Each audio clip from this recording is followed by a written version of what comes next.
democracy, equality, rule of law, human rights.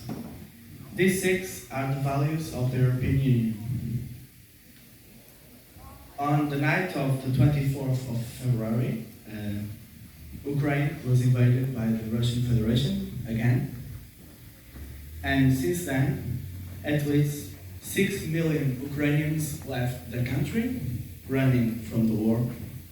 And inside Ukraine itself, more than 10 million people are dislocated.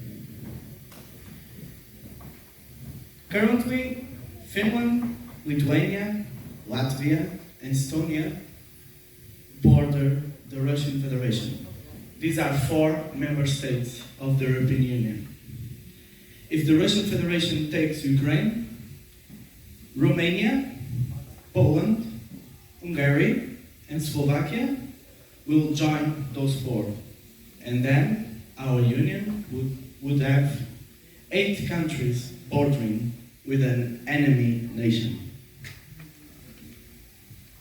Human dignity, freedom, democracy, equality, rule of law, human rights. The European Union should not, must not be hypocrite and should always defend its values, especially when a country with more than 40 million people bordering us, with millions of citizens living in our union, working in our union, paying taxes in our union, asks help. We should help.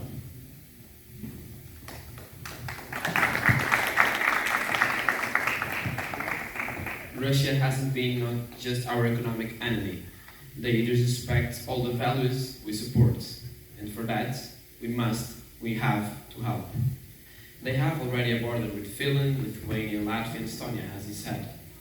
So, we must protect our border, our union. We are a family. We stand for the same rights. We have to protect each other from the Kremlin's tyranny. We think that we have to help because a lot of Ukrainian people work and live in our European Union. So if we can help, why not?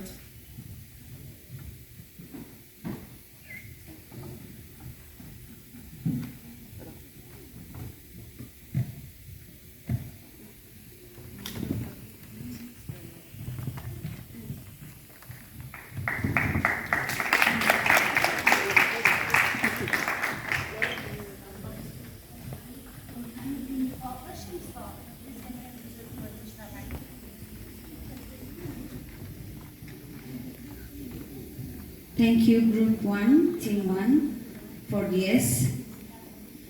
Please remember that you have to choose 3 arguments, okay?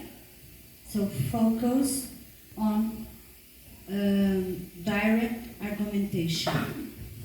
Even if you not agree, of course, because we had this problem with this group here, sometimes they agree with something, but they must defend the no.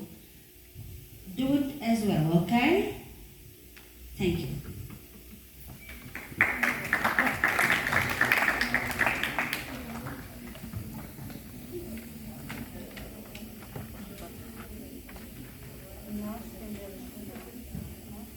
Like the first group said, the European Union stands for human dignity, freedom, democracy, equality, rule of law, and human rights. We want to focus on the democracy part, since it is probably one of the most important. The European Union should try to preserve peace as much as they can in the most democratic way possible. If we get involved in a war without first trying every democratic way possible to avoid it, we would be just as barbaric as the invading country is. Just so you know, the European Union was awarded in 2012 the Nobel Peace Prize. If we were to enter now a war without first trying every democratic way out possible, what would that say about us? By entering a war, every country involved spends a lot of money. And I'm not talking about $1 million or €2 million, which is a lot, don't get me wrong. But the average money spent on a war is from 3.2 to $4 trillion. That is a 4 with 12 zeros in front of it. So, if the European Union were to get involved in a war, every country that is related to the European Union would also spend too much money. And I can know for a fact that this would lead to an economic crisis without parallel. Now, there's also one of the biggest issues with the European Union entering a war, which is if a major organization like this were to, in fact, enter a war, other big countries or organizations, such as North Korea or China, which have ties with Putin, or the USA, would also have the permission to enter. This could lead to a possible Third World War. That's all I have to say. Thank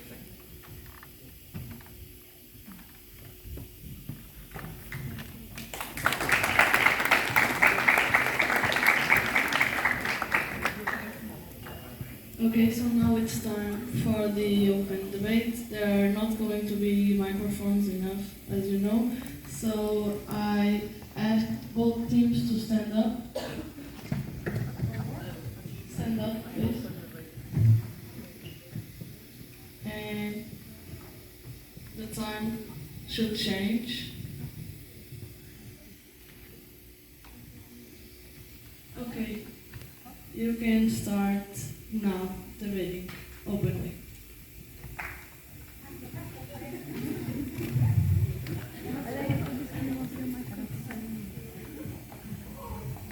First of all, talking about democracy, in the last elections in Portugal, in the Portuguese national territory, voted 57% of the total registers to vote. In 2019, in Ukraine, 893,864 people voted, in a total of 30 million registers, which gives a turnout of 62% in a free vote. The current president of the Republic of Ukraine is elected by the people and has total legitimacy to work and to represent the Ukrainian people. When you say that he should try every democratic way to avoid war, you are not correct, because he wasn't the one who started the war. Russia invaded Ukraine, Ukraine didn't invade Russia. And now, my colleague wants to keep the debate. And well, when we finish all those democratic processes, Ukraine will just be one more piece of Russia, and we won't have a chance to protect them.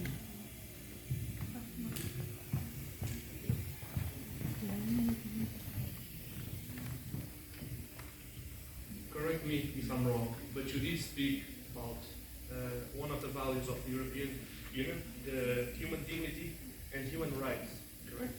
I think I'm correct, right? So, how can such a big organization, such a powerful organization, keep this human dignity, these human rights preserved in our current world by getting themselves in a war which we do not know for sure if we win? One thing would be if we know, oh, we're going to get there, we're going to stop it, there will be minor casualties and everything will be alright. We do not know that. If we get involved in a war now, millions will die. Not just from the war, but from the consequences from it. Portugal isn't involved in a war, but we see our prices going up. Imagine if we do get involved. How much will they rise? How many people will get hungry? How many people will starve to death? Not just in Portugal, worldwide. We shouldn't let one soul be worth more than the other. And I'm not saying for the European Union to abandon Ukraine, but I'm saying things must be thought out. And we must do everything in our ways without resorting to violence to stop it.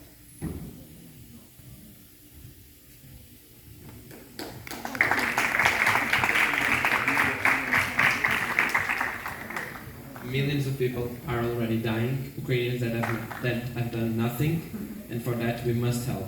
It's our obligation. We must defend the human rights.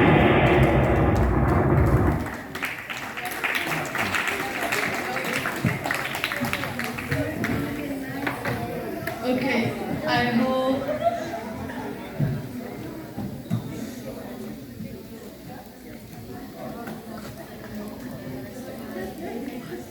I hope all of you have paid attention to the arguments of the both teams and the open debate, because now it's time to vote.